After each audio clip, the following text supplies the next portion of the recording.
പെട്ടെന്ന് തോന്നി, പക്ഷെ വെറുതെ തോന്നുന്നു, അങ്ങോട്ട് പോയാ എന്റെ വീട്ടുകാരെന്നെ കൊന്നുകളയും കണ്ടാൽ. എന്റെ വീടിന് അടുത്താണ് സ്കൂള്. പ്രേസലോട് എന്നെ അറിയാവുന്നവർ, പിതാവിനെ അറിയാവുന്നവർ, എന്നെ അറിയാവുന്നവർ നിറച്ചുണ്ട്.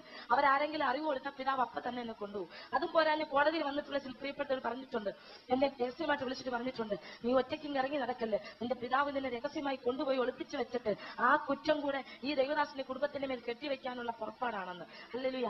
എന്നാൽ ഞാൻ പ്രാർത്ഥിക്കുമ്പോൾ പെട്ടെന്ന് പരിശുദ്ധാത്മാവ് ഒരു വാക്യം എന്നോട് ഇടപെട്ടു. ഞാൻ പറയട്ടെ പ്രിയമുള്ളവരെ, ദൈവാത്മാവ് പല വിധത്തിൽ ഇടപെടും. നേരിട്ട് സംസാരിക്കും, വചനത്തിലൂടെ ഇടപെടും, ഒരു മനുഷ്യന്റെ വായിലൂടെ സംസാരിക്കും, ഒരു ദുഷ്ടനിലൂടെ ദൈവം സംസാരിക്കും. പ്രൈസലോട് അതെ, കഴുതയെ കൊണ്ട് ബിലയാമിനോട് സംസാരിപ്പിച്ചതോടെ സംസാരിക്കും. ഹല്ലേലൂയ, പ്രൈസലോട്. ഞാൻ ഹല്ലേലൂയ എന്റെ ഉള്ളിലേക്ക് സദൃശവാക്യം 21 അധ്യായം 1 വാക്യം കടന്നു വന്നു. യഹോവയുടെ കരത്തിൽ രാജാക്കന്മാരുടെ ഹൃദയം നീർത്തോട് പോലെ ഇരിക്കുന്നു, അതിനെ ദൈവം ഇഷ്ടമുള്ളിടത്തേക്ക് തിരിക്കുമെന്ന്. അപ്പോൾ എനിക്ക് തോന്നി, ഞാൻ പോയാ സ്കൂളിലെ അധികാരികളുടെ ഹൃദയം എനിക്ക് അനുകൂലമായി തിരിയും, അവര് സർട്ടിഫിക്കറ്റ് എനിക്ക് തരും. ഹല്ലേലൂയ, എനിക്ക് ഒപ്പിട്ട് തരും. എനിക്ക് ഭാരമുണ്ട്, എങ്ങനെയെന്ന് സർട്ടിഫിക്കറ്റ് ചോദിക്കും, എങ്ങനെ അപേക്ഷ എഴുതി കൊടുക്കുമെന്നൊക്കെ. അപ്പോഴേ ദൈവം ഈ വചനം എനിക്ക് തരുന്നത്. ഹല്ലേലൂയ. എന്നാൽ വിശ്വാസം അത്ര ഉറച്ചില്ല, പക്ഷെ ഉറപ്പ് വന്നില്ല. സ്കൂളിൽ എങ്ങനെ ഒറ്റയ്ക്ക് പോകും, ഇത്രയും പീഡ ഞാൻ അനുഭവിച്ചുകൊണ്ടൊരു ഭയം. അതുകൊണ്ട് ഞാൻ ബൈബിൾ തുറന്ന് വായിക്കുമ്പോൾ യെശയ്യാ പ്രവചനം 55 അധ്യായം അതിന്റെ 10 മുതൽ താഴോട്ടുള്ള ഭാഗം അതെ ഞാൻ വായിച്ചു. ആ വാക്യം എന്റെ ഉള്ളത്തിൽ ആഴത്തിൽ തറച്ചു. ഹല്ലേലൂയ. കാരണം ആ ഭാഗം ഇന്നിവിടെ ഇരിക്കുന്ന പലരുടെയും ജീവിതത്തോടുള്ള ബന്ധത്തിൽ പരിശുദ്ധാത്മാവ് വെളിപ്പെടുത്താനും പ്രവർത്തിക്കാനും പോകുകയാണ്. ഹല്ലേലൂയ. അതുകൊണ്ട് നോട്ട് ചെയ്തട്ടെ. Praise the lord. യെശയ്യാ പ്രവചനം 55 അധ്യായം 10 മുതൽ താഴോട്ടാണ്. അവിടെ ഇങ്ങനെ എഴുതിയിരിക്കുന്നു, ആകാശത്ത് നിന്ന് പെയ്യുന്ന ഹിമവും മഴയും വെറുതെ ഭൂമിയിൽ നിന്ന് അങ്ങോട്ട് കയറിപ്പോകാതെ വിതയ്ക്കാൻ വിത്തും തിന്മാൻ ആഹാരവും ഉണവാകത്തക്ക വണ്ണം ഭൂമിയെ നനച്ച് ഫലവത്താക്കി വിളയിക്കുന്നത് പോലെ യഹോവയുടെ വായിൽ നിന്നു വരുന്ന വചനമായിരിക്കും. അത് വെറുതെ ദൈവസന്നിധിയിൽ മടങ്ങിപ്പോകാതെ അവന്റെ ഇഷ്ടം നിവർത്തിക്കുകയും അവൻ അയച്ച കാര്യം സാധിപ്പിക്കുകയും ചെയ്യും. ഇന്ന് പകലിൽ ഇന്ന് രാത്രിയിൽ കഴിഞ്ഞ കാലങ്ങളിൽ ദൈവം പറഞ്ഞിട്ടുള്ള വാഗ്ദത്തങ്ങൾ പ്രൈസലോട് നിവർത്തി പദത്തിലേക്ക് കൊണ്ടുവരുന്ന രാത്രിയാ. ഹല്ലേലൂയ. അല്ലെങ്കിൽ അതിന്റെ നിവർത്തി പദത്തിലേക്ക് എത്തിക്കുവാൻ തക്കവണ്ണം ദൈവത്തിന്റെ വചനം വിശ്വസ്തയോടെ നമുക്ക് വേണ്ടി പ്രവർത്തിക്കുക. അത് തികച്ചിട്ടേ, അത് പ്രവർത്തിച്ചിട്ടേ തിരികെ ദൈവസന്നിധിയിൽ ആ വചനം മടങ്ങിപ്പോകത്തുള്ളൂ. ഹല്ലേലൂയ.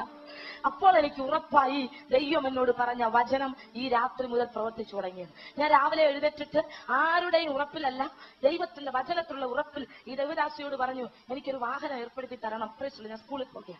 എന്താന്ന് ചോദിച്ചപ്പോ ഈ വചനവും വെളിപ്പാടും ദർശനം എല്ലാം പറയുമ്പോൾ ഇത് ദൈവത്തിന്റെ ആലോചന തന്നെയാ, പൊയ്ക്കൊള്ളാൻ പറഞ്ഞു. ഹല്ലേലൂയ. ഞാൻ എന്റെ സ്കൂളിൽ ചെല്ലുമ്പോൾ ഒരു ടീച്ചർ ഈ ഗേറ്റിന്റെ വാതിൽക്കൽ നിൽക്കുകയാണ്. ഈ കാറ് കയറി വരുന്ന കണ്ടപ്പോൾ ഓടി വന്ന് തടഞ്ഞിട്ട് ഇങ്ങോട്ട് കയറ്റുണ്ട്, അങ്ങോട്ട് ഒതുക്കിയിടാൻ പറഞ്ഞു. പക്ഷേ ഈ സമയം ഞാൻ ക്ലാസ് താഴ്ത്തിക്കൊണ്ടിരിക്കുക. അവര് ക്ലാസ്സിനകത്തൂടെ എന്നെ ഒന്ന് നോക്കിയതും ഓടി വന്ന അകത്തോട്ട് വന്ന് തലയിട്ടിട്ട് ചോദിച്ചു, ജസീല തിരിയല്ലേ എന്ന് ചോദിച്ചു. ഹല്ലേലൂയ. ഞാൻ പറഞ്ഞു, അതെ. ടീച്ചറിന് എങ്ങനെ എന്നെ മനസ്സിലായത് എന്ന് പറയുകയും കാർ അങ്ങോട്ട് ഒതുക്കിയിട്ട് ഞാൻ വരാം എന്ന് പറഞ്ഞു. കാർ അങ്ങോട്ട് ഒതുക്കിയിട്ടുകയും അവർ ഓടി വന്ന് അകത്തോട്ട് കയറി ഗ്ലാസ് അങ്ങ് ഉയർത്തിയിട്ടു. എന്നിട്ട് പറഞ്ഞു, ഡോറ് തുറക്കരുത്, ഗ്ലാസും താഴ്ത്തരുത്, പുറത്തിറങ്ങരുത്. ഞാൻ പറഞ്ഞു, ടീച്ചർ നിങ്ങൾക്ക് എങ്ങനെ മനസ്സിലായി എന്ന് പറ. അപ്പൊ ചോദിച്ചു, നിനക്ക് എന്നെ മനസ്സിലായോ? ഞാൻ അവരെ സൂക്ഷിച്ച് നോക്കിയപ്പോൾ എനിക്ക് മനസ്സിലായി, എന്നെ 6ാം ക്ലാസ്സിൽ പഠിപ്പിച്ചിരുന്ന ക്ലാസ് ടീച്ചറാണ്. അവർ ക്രിസ്ത്യാനിയാണ്. അവരെന്നെ ശ്രദ്ധിക്കുമായിരുന്നു. കാരണം സ്കൂളിൽ കറുത്ത പർദ്ദയിട്ടുകൊണ്ട് ചെല്ലുമ്പോൾ എന്റെ മുഖമെല്ലാം മൂടിയിരിക്കുന്നുണ്ട്. എന്റെ അടുത്തിരിക്കുന്ന കുട്ടികൾ ഈ പ്രൈസറോട് തുണി പിടിച്ച് ഇങ്ങനെ പൊക്കി എന്റെ മുഖത്തേക്ക് നോക്കും. ഞാനപ്പോൾ ടീച്ചറോട് പരാതി പറയും. ടീച്ചറിന് ഇത് കാണുമ്പോൾ ഒരു രസം തോന്നും. പ്രൈസിൽ ആ ഓർമ്മയുണ്ട്, ആ ചിന്തയുണ്ട്. അല്ലെങ്കിൽ എന്നെ ഭയങ്കര ഇഷ്ടമായിരുന്നു ആ ടീച്ചറിന്. പ്രൈസിലോട് ആ ടീച്ചർ എന്നോട് പറയുകയാണ്, കഴിഞ്ഞ ദിവസങ്ങളിൽ സ്കൂളിൽ വലിയ ബഹളവും പ്രശ്നവും എന്റെ പിതാവ് ഒന്നുണ്ടാക്കി. കാരണം കോടതിയിൽ എനിക്ക് പിതാവിന് അനുകൂലമായി വിധി വരും എന്നുള്ളത് കൊണ്ട് അഡ്വക്കേറ്റ് പ്രേരിപ്പിച്ചിട്ട് ചിലപ്പോൾ ഞാൻ സർട്ടിഫിക്കറ്റ് വാങ്ങിക്കാൻ സ്കൂളിൽ വന്നാലോ, അതുകൊണ്ട് ഈ സർട്ടിഫിക്കറ്റ് അതേ പ്രശ്നം വേണമെന്ന് ചോദിച്ച് പിതാവ് വന്നു. എന്നാൽ സ്കൂൾ അധികൃതർ കൊടുത്തില്ല. അവർ പറഞ്ഞു, നിങ്ങൾ പറയുന്ന പോലെ മകള് നിങ്ങളുടേതാ, പക്ഷേ അവൾ ഉണ്ടെങ്കിലേ തരത്തുള്ളൂ. അപ്പൊ പിതാവ് അവരോടുമായിട്ട് ഒരു ഒത്തുതീർപ്പ് ഇങ്ങനെ എത്തി. പ്രൈസലോട് പിതാവിനെയും കൂടെ വിളിച്ചു നിർത്തിയിട്ടെ സർട്ടിഫിക്കറ്റ് എനിക്ക് തന്നാൽ അതെ തരുന്നെങ്കിൽ അതെ പ്രൈസലോട് പിതാവിനെയും കൂടെ അറിയിച്ചിട്ടേ കൊടുക്കാവൂ എന്ന് പറഞ്ഞിരുന്നു. എന്നാൽ എന്റെ പിതാവിന്റെ ഇളയ സഹോദര സ്കൂളിലുണ്ട്. അദ്ദേഹം വഴിയൊക്കെ ഞാൻ അവിടെ ചെന്നാൽ ഇത് കിട്ടേണ്ട അതെ സാഹചര്യങ്ങളെ എന്റെ പിതാവ് അടച്ചിരിക്കുകയാണ്. എന്റെ ദൈവം എന്നോട് പറഞ്ഞ ആലോചനയ്ക്ക് വിരുദ്ധമായിട്ടാണ് ഇവിടെ വരുമ്പോൾ ഞാൻ കേൾക്കുന്നത്. പ്രൈസലോട്. എന്നാൽ എന്റെ ഉള്ളിൽ നിരാശ വന്നില്ല. പകരം ദൈവം പറഞ്ഞ വചനത്തിന്റെ ഉറപ്പ് എന്റെ ഉള്ളിലേക്ക് വന്നു. ഹല്ലേലൂയ. കാരണം വചനം പാറയെ തകർക്കുന്ന ചുറ്റികയാണെന്ന് പറയുന്നത് സത്യമാണെന്ന് എന്റെ അനുഭവത്തിലൂടെ ഞാൻ മനസ്സിലാക്കിയിട്ടുണ്ട്. ഹല്ലേലൂയ. പക്ഷെ ഈ ടീച്ചർ എന്നോട് പറഞ്ഞു, പക്ഷെ ഈ സർട്ടിഫിക്കറ്റ് നിനക്ക് തരണമെന്ന് എനിക്കൊരാഗ്രഹമുണ്ട്. ഹല്ലേലൂയ. കാരണം കഴിഞ്ഞ രാത്രിയിൽ ഞാൻ ഉറങ്ങിയിട്ടില്ല. എന്താന്ന് ചോദിച്ചോ പറയുക, ഈ വാക്കുകൾക്ക് നടക്കുമ്പോൾ എനിക്കൊരു ചിന്ത, പ്രൈസ് ദി ലോർഡ്, ഹല്ലേലൂയ, അത് നീ കർത്താവിനെ സ്നേഹിച്ചത് കൊണ്ട് ഇത് നിനക്ക് എടുത്ത് തന്നില്ലെങ്കിൽ ചിലപ്പോൾ ദൈവം എന്നോട് ചോദിക്കും. Hallelujah, price the lord. എന്നാൽ നിന്നെ എവിടെ വന്ന് കണ്ടുപിടിക്കും? നിന്റെ വീട്ടുകാരോട് ചോദിച്ചാൽ അവരെന്നെ കൊന്നുകളയും, എന്റെ കുടുംബക്കാരെ ഉപദ്രവിക്കും, നിന്നെ സംരക്ഷിച്ചവരെ അവരെ ഉപദ്രവിച്ച വിധം ഞങ്ങൾ കേട്ടിട്ടുണ്ട്. അങ്ങനെ ചിന്തിച്ച് കിടക്കുമ്പോൾ എന്റെ ഉറക്കം ഒന്ന് നഷ്ടപ്പെട്ടു പോയാന്ന്. ഞാൻ പറഞ്ഞു, ടീച്ചറെ, ചിന്തിച്ചും ആലോചിച്ചും ഉറക്കം പോയതല്ല. ഇന്നലെ രാത്രി ദൈവം എന്നോട് പറഞ്ഞു, അധികാരികളുടെ ഹൃദയത്തെ എനിക്ക് അനുകൂലമായി തിരിക്കാമെന്ന്. അതുകൊണ്ട് ദൈവ സാന്നിധ്യം നിങ്ങളുടെ റൂമിലേക്ക് വന്നതുകൊണ്ട് നിങ്ങളുടെ ഉറക്കം പോയതാണ്. Hallelujah, hallelujah.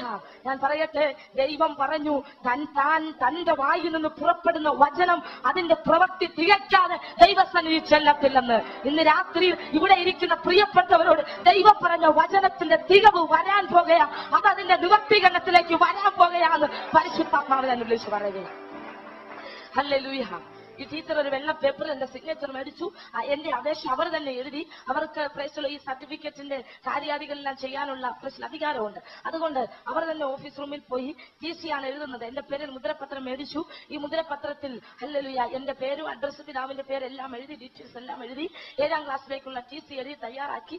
ഏറ്റവും അടിഭാഗത്ത് കീഴെ ഭാഗത്ത് ഇനി ഹെഡ് മാസ്റ്റർ ഒപ്പ് വേണം. അവർ എന്നോട് വന്ന് പറഞ്ഞിട്ട് പോയി, ഇത് ഗവൺമെന്റിന്റെ സിമ്പല്, അതെ, ഇത് കണ്ട ഹെഡ് മാസ്റ്റർ സംശയിക്കും, താഴോട്ട് വായിക്കുമ്പോൾ നിന്നെ മനസ്സിലാകും, നിന്റെ വീട്ടിലറിയും. എന്നാൽ ഇത് കാണാതിരിക്കാൻ, ഇത് ശ്രദ്ധിക്കാതിരിക്കാൻ പ്രാർത്ഥിക്കണം. അദ്ദേഹം ഇപ്പൊ തിരക്കിലാണ്. ഞാൻ ഇതും കൊണ്ട് അങ്ങോട്ട് ചെല്ലുമ്പോൾ ആ തിരക്കിൽ പ്രൈസിലോട് ഇതിലൂടെ ഒപ്പിട്ടിങ്ങി തരാൻ നീ പ്രാർത്ഥിച്ചോളാൻ പറഞ്ഞു. ഹല്ലേലൂയ. ഞാൻ ഇങ്ങനെ പറഞ്ഞു, കർത്താവേ, അധികാരികളുടെ ഉള്ളത്തെ എനിക്ക് അനുകൂലമായി തിരിക്കാമെന്ന് പറഞ്ഞത് അവിടെ നിന്നാ. അതുകൊണ്ട് ആ ഹെഡ് മാസ്റ്ററുടെ ഹൃദയത്തോട് നീ സംസാരിച്ചു കൊള്ളണം. ഹല്ലേലൂയ.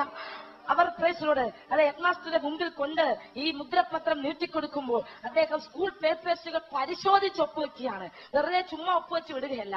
എന്നാൽ അദ്ദേഹം ഈ ഗവൺമെന്റിന്റെ സിമ്പൽ കണ്ടില്ല. അതിന്റെ കീഴെ എന്റെ അഡ്രസ്, എന്റെ പിതാവിന്റെ പേര് ഒന്നും അദ്ദേഹം ശ്രദ്ധിച്ചില്ല. ഒപ്പുവെച്ചിട്ട്, ഏറ്റവും അടിയിൽ ഒപ്പുവെച്ചിട്ട് ഈ സർട്ടിഫിക്കറ്റ് മടക്കി കൊടുത്തു. ഹല്ലേലൂയ. ഞാൻ വിശ്വസിക്കുകയാണ്, ഞാൻ ഇന്ന് രാത്രി പറയട്ടെ, ഇവിടെ ഹല്ലേലൂയ എംപ്ലോയീസ് ഇരിപ്പുണ്ട്. ആരും ശ്രദ്ധിക്കാതെ തങ്ങളുടെ ഒപ്പ് അതെ അശ്രദ്ധ കൊണ്ട് ഒരു പേപ്പേഴ്സിലും ഇടത്തില്ല. Praise the lord. എന്നാൽ ഞാൻ പറയാം, പരിശുദ്ധാത്മാവ് അദ്ദേഹത്തിന്റെ കണ്ണിനെ അതെ അല്ലെങ്കിൽ ഹല്ലേലൂയ അതെ ചലിപ്പിച്ച് ഈ കീഴെ ഒപ്പിടേണ്ട ഭാഗത്ത് ഒപ്പിടിപ്പിച്ചു, കണ്ണിനെ മറച്ചു പിടിച്ചു എന്ന് ഞാൻ വിശ്വസിക്കുക. Hallelujah, hallelujah. കാരണം ഈ ദൈവത്തിന്റെ വചനം പറയുന്നു, ലോകം ദുഷ്ടന്റെ അധീനതയിൽ. കാരണം ലോകത്തിന്റെ പ്രഭു അതെ സാത്താനാണ്. അവൻ ലോകത്തിന്റെ പ്രഭുവാണ്. ഈ ലോകം അവന്റെ അധീനതയിലാണെന്ന്. ഈ ലോകത്തിൽ പാർക്കുന്ന എന്റെയും നിങ്ങളുടെയും നീതി നടത്തിത്തരേണ്ടത് ഈ ലോകത്തെ ഉണ്ടാക്കിയ ദൈവത്തിന്റെ കടമയാണ്. അതുകൊണ്ട് ആ ദൈവത്തെ വിശ്വസ്തയോടെ സേവിച്ച ലോകത്തിന്റെ അധികാരികൾ നമുക്ക് അനുകൂലമായി വരത്തക്കവണ്ണം ദൈവപ്രവൃത്തിയെ വ്യാപരിപ്പിക്കാൻ എന്റെ ദൈവത്തിന് കഴിയും. അങ്ങനെയെങ്കിൽ ഇന്ന് രാത്രിയിൽ അതെ ഇവിടെ ഇരിക്കുന്ന ഔദ്യോഗിക മണ്ഡലത്തിൽ ഇരിക്കുന്നവരോട് ഞാൻ വിളിച്ചു പറയാം, മേലധികാരികളോട് സംസാരിക്കാൻ പോകുകയാ എന്റെ ദൈവം. പ്രൊമോഷനും ട്രാൻസ്ഫറും ഒക്കെ മുടങ്ങിക്കിടക്കുന്നെങ്കിൽ, തടഞ്ഞു വെച്ചിരിക്കുന്നെങ്കിൽ, ഇന്ന് രാത്രിയിൽ ദൈവത്തിന്റെ നാമത്തിനു വേണ്ടി ഉറച്ചു നിൽക്കാൻ തീരുമാനമെടുക്കട്ടെ. അധികാരികളുടെ കയ്യൊപ്പ് അനുകൂലമായി വീഴാൻ പോകുകയാണെന്ന് ദൈവാത്മാവ് ഞാൻ വിളിച്ചു പറയുകയാണ്. Hallelujah, hallelujah, hallelujah. Price the Lord. ദൈവത്തിന് മഹത്വം ഉണ്ടാകട്ടെ. ഹല്ലേലൂയ.